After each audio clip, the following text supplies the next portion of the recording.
繼續來看客家貢獻獎嘅內地報道，今年我來看呢係海外推廣嘅部分。先來看呢係喺巴西嘅企業家鍾允熙，伊是做過巴西客屬重振總會會長，對服務鄉親推動客家文化，提升客家人嘅 TV 一定聲望，參加全世界客家文化活動也非常熱心。2005年，已促成巴西客家活動中心成立，按用心為海外客家人服務，也本一本推薦得到嘅今年嘅客家貢獻獎。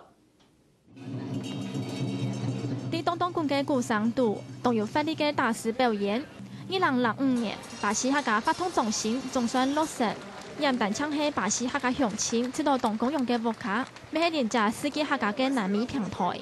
因為啲客家人啊，來到巴西咁多年，20-30年前是香港有一隻客家人家，嗬。第一個目的是講團結客家人，呢就精神嘅中心啊！團結河海重振會，心屬相連客家人。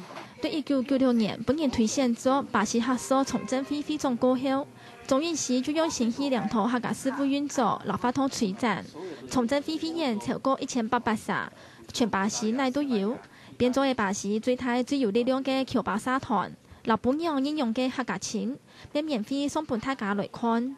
客家錢已經在1996年多里下不停的刊出了已經有35期了，全部免費，整個巴西的客家鄉親全部收到，不管東北、南部通收到。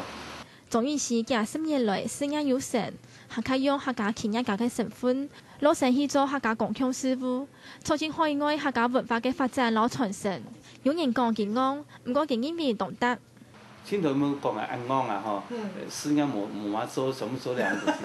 我感覺到，除了事業傳承之外呢聯繫鄉親，韓國在鄉親給我們的一種鼓勵啦。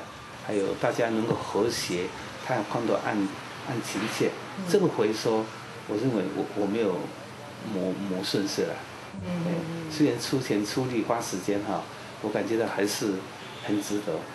按用心傳承客家文化，就係愛年輕巴西客家人嘅心，同時未為老客人團結嘅精神保留下來，讓全世界看得到客家文化。客家新聞7分之8切印台北報道。